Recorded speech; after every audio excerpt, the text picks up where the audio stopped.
Papa doesn't have a really bad bone in his body. I mean, if a boy told me I look like Natalie Portman in the bathroom, I'd be like, alright, great, let's make out. You know what I mean? So, hi guys, welcome back to my channel. So, I'm going to be introducing a new segment to this channel, and it's going to be called Cozy TV Talk. Cozy TV Talk Thursdays. I really sold that to you. Cozy TV Talk Thursdays. Basically, this day, Thursday, is going to be dedicated to just talking about TV shows that I'm interested in, because my last video where I talked about What the Fuck Season 4 got a lot of views in a very short amount of time, which doesn't happen to me. I want to keep doing that. I want to keep talking about TV shows and scam on this channel. So Thursday is going to be the day that we dedicate to that. We, myself and you, because I love scam. It's not going to be like every Thursday is a different TV show. It's just going to be whatever I'm interested in, because this is my show and I can do what I want, and I love scam, and that's probably all we're going to talk about for a very long time. Today's video is scam. I got a comment on my last video saying that I pronounce it wrong, and I know I do. Scum is the proper pronunciation, but I feel like as like a English speaker, I just sound weird saying scum. Scum? Does that not just sound wrong coming from my mouth? I don't know. Today's video is going to be me ranking the evac season. I have a lot of feelings. Also, look at my phone case. Also, that says minute by minute. I'm not including original Norwegian scam in this because I just feel like it was the benchmark, and it's on another level. You can't put this in a ranking, obviously. It would be number 1, let's be real. Taking the number 5 spot is Scam Italy. So, I did genuinely like this version. I did. I thought it was fun. I'm gonna be honest, I think my reason that it's number 5 is because it is just so similar to the OG. I was going through it and I was like, yep, and here comes this scene, here comes this scene, which in the other remakes, sure, that happens, but in this one it was just like identical. Like, there were a few things that they changed to make it like fit in with Italy culture, but it was still just like, it was just too similar for me, to the point that I was like, where's the spice? Because I don't want to compare too much, but I do feel like the other remakes all had something, do you know what I mean? Like something going on, like that's so different, that's so original, do you know what I mean? So yeah, that's why this one kind of takes the last spot. The other thing is, it took me a really long time to watch Scam Italy because, and I get some people love this, okay, so I'm not like bashing it, I just was like, these don't look like teenagers, and it was just weird. It was just hard because the original Scam did such an amazing job with that. Some positives though, I love the opening. I thought the opening was fire with like the voiceover of like people talking about coming out. The boy squad itself, I felt in this remake, is fire. Like, they're amazing. I think probably out of all the boy squads, they are the best boy squad, so they're number 1 boy squad. Yeah, they were so funny and cute and like just so supportive and nice. I love a coming out scene in the remakes. I love when they try to do what the OG did with Isak and Jonas, where they just have the Jonas speech so chill to the point he doesn't even really like react. Like, his face is just like, some people are like, oh, I wish they would have more of a reaction, but I feel like it's just so true to the OG. That's the one thing I don't like when they change Scam France, because I feel like all the Isaks, like that's what they're looking for, is like not a really big reaction, and I feel like it's so true to like the time where we are in the world for them to not have a huge reaction. We are past, as a society, the need for a big you're gay? What? You know what I mean? So yeah. Oh, his breakdown.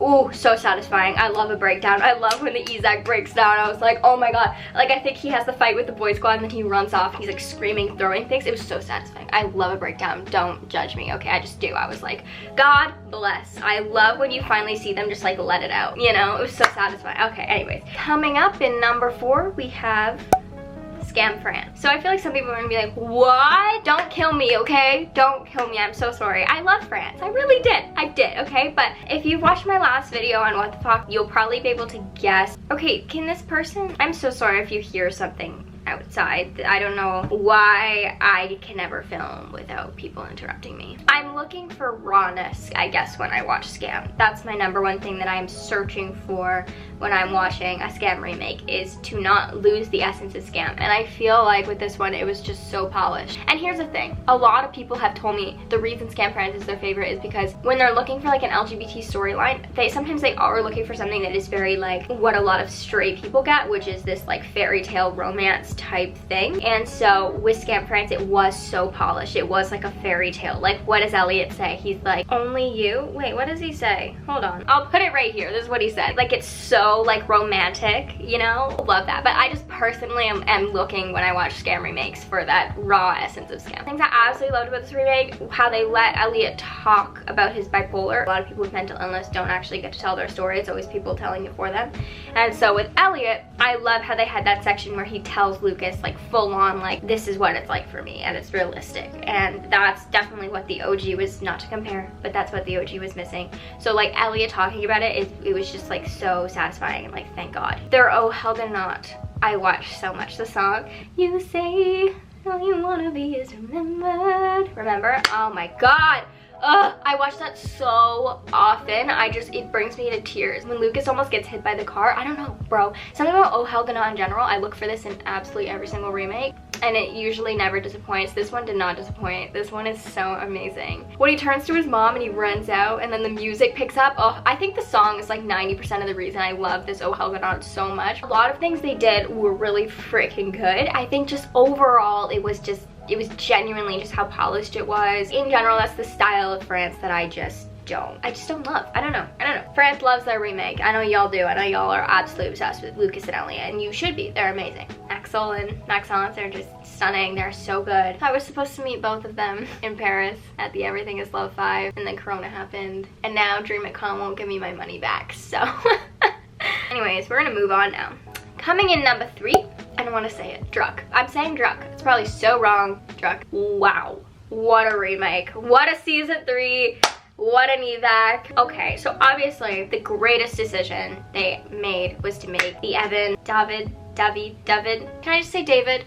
Can we all please just let me say David for this video, please? I'm saying Scam, so I'm gonna say David, all right? Wow, okay, first of all, the decision to make him transgender, stunning, amazing, 10 out of 10. Literally never been done before in a Scam, just so good. Oh my God, they're genius. Literally God tier decision by them. I can't believe they did that. Okay, so it's so good, it's amazing. I didn't watch the season live, so I wish I had. I don't know if anyone like saw it coming. I don't know if it was theorized. I'm sure it was, because the actor is transgender himself, thank God, because casting better be. Other reasons, like, it was just so soft. These two together, Mateo and David, so soft, so different. They are probably the most different evac. Mateo in general, one of the things that is amazing is they really made his depression evident, and they didn't just have it like disappear when he met David or when things went good, and then like it was like prominent throughout the whole season. I love how he was just such a different Isak. He was so more like down and chill. This is like what I was saying about Italia, how they really didn't change anything.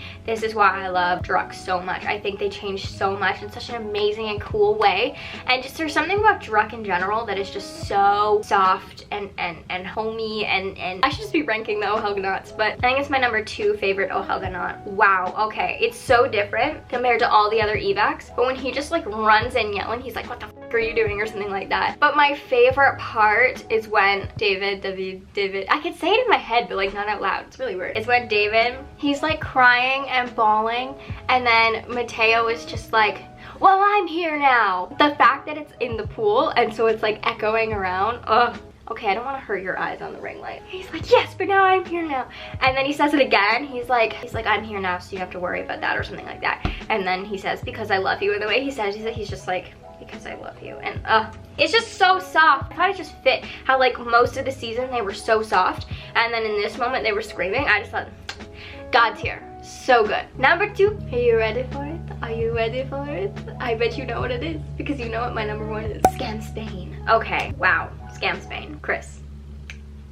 This is the spice I am searching for. I wish more remakes made their Isak a girl. Scam Austin's would have been absolutely stunning and amazing, but I don't think it's happening anymore, unfortunately. But I don't even know where to begin with this. First of all, I am a bisexual woman, so to watch Chris's story of coming out and to also have her announce at the end that she is going with the label bisexual was amazing for me. I felt very connected to her. I felt very like represented. The fact that her mom, she never actually comes out to her mom, that is a a lot of people's like reality is they don't feel comfortable for a long time coming out to their parents. So I actually really liked that choice. Of course, it would have been satisfying to see that conversation because we probably won't see it now given the fact that we're not in her POV anymore. But I still think it was a very interesting decision for her to come out to her brother, but not her mom. And of course, Joanna. Joanna.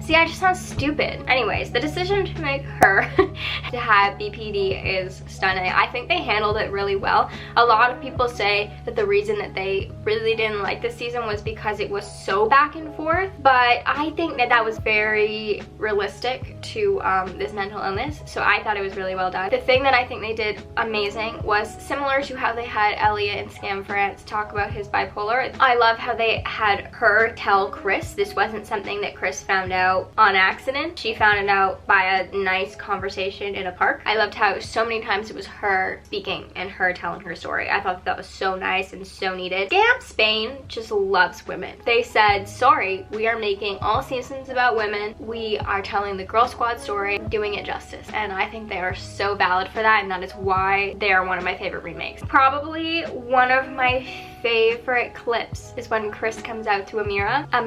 I think I kind of killed that. I watched this scene so much.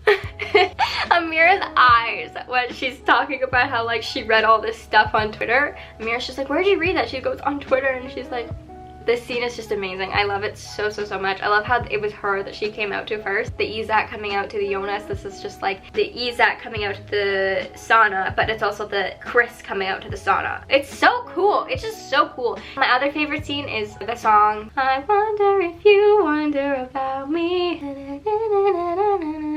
We were free and I wonder if you wonder too.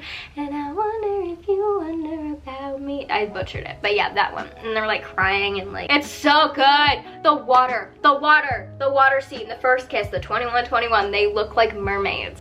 So that this video isn't 10,000 years long, we have to move on. Coming in at #1, you really saw this coming. I know you did. It's What the Fuck. All right, so the reason this is my favorite, I feel like some of the reasons are personal because this season was airing when I really needed it the most and Robbo was there for me when I really needed him the most. I don't know, I was just like, this season really just like helped me through a hard time in my life. Robbo is the most relatable Isak to me. He's so different as well. I think that he's the softest Isak. He's so freaking soft. Like they also really made this their own. The way that Sander is an art hoe and he's out there studying and living his dream. Do you know how interesting it was to see an Evan actually in college for art, visual arts? That scene where Robbo's looking in at him, Sander's painting, it's like emotional for me. It's like seeing Evan's story continued. Anyway, so I have a whole video on this season as to why I love it so much, so if you want to go watch that, you can. But I'll try to name some reasons that I didn't name in that video. I love how they handled Noor, the Emma. I love that Robbo wasn't a dick to her. No offense to all the, well, no offense to most of the other Isaks. I don't love the way that they always treated the Emma. Robbo, I feel, obviously Noor had every right to be mad that he let her on, but like, I genuinely think Robbo was trying so hard. I don't even think he really knew he was gay. I think he knew in the back of his mind, but he was trying so hard to convince himself that he was not gay, and we know this by the scene where he's like Googling erectile dysfunction. But you know, like the opening scene where Noor walks in, imagine Robbo saying, you look like a frog to Noor, or you look like 11 in Stranger Things. Imagine that. He was just like, you look like Natalie Portman or something. If a boy told me I look like Natalie Portman in the bathroom, I'd be like, all right, great, let's make out. You know what I mean? So he was just so nice to her and so soft to her. He broke up with her. He actually sat her down and broke her up while Old Town Road played and while she ordered the soup of the day. So that was fun. Robbo doesn't have a really bad bone in his body. I mean, he only does when he gets absolutely pushed to his mother limit, you know what I mean? Like, that's when he's at his worst. But most of the time, he's a really sweet person. Having Minute by Minute and Oh Helga Not in the same scene was so genius. Oh, they're Oh Helga Not, you guys. Because I watched this live, I waited for this for days, and it did not disappoint. When it dropped, I was so freaking happy. It's so good. Him running with Wildfire. I can't listen to Wildfire anymore without absolutely bawling my eyes out. This is just raw. It was the raw version of SKAM that I was looking for. You know what I mean? Like, this is the raw evac season that I love. It felt the most like SKAM. I love Robbo to death. The soundtrack, fire. Oh, the flat share. The flat share was so homey. Whenever a flat share clip dropped, I felt so at home and like comforted. I don't know, like making Raba really close with Zoe and Milan and Senna, like that was amazing. That was so good. I thought that that was just such a unique decision. So I'm gonna stop talking because I don't really want you to once again watch another 10-minute video of me just talking about what the fuck and how much I love it. Anyways, I hope that you guys liked this video. I hope that you are on board for this cozy TV show talk Thursdays. I probably won't upload a video absolutely every Thursday talking about SKAM or whatever TV show I'm into at the moment, but just know that this will be the day that is dedicated to that moving forward. So you can expect on Thursdays, if there's going to be a video, I'll let you know in the community section of this channel if there is a SKAM video coming or when it is. Then you can know that like Thursday is the day that is dedicated to it, so that I can still make my other content at the same time. Thank you so much for all the love on my recent SKAM video talking about What the Fuck season 4. Go comment down below your rankings of the evac seasons to let me know if you agree with me, or if you have a different ranking, go let me know. I would love to see what you guys think and what your rankings are, so go let me know and give this video a like, and go and oh, is my house being broken into? No, we're good. And go subscribe for more videos, and this looks like something Mateo would wear, which is why I wore it. So that's that. Thank you guys so much for watching. Let me know if there are other SKAM videos that you would like to see from me. I have a few planned, as I just said, but like if you guys have suggestions, I will absolutely make them. And yeah, I will see you in the next video. Else about it. All right, I love you. Bye.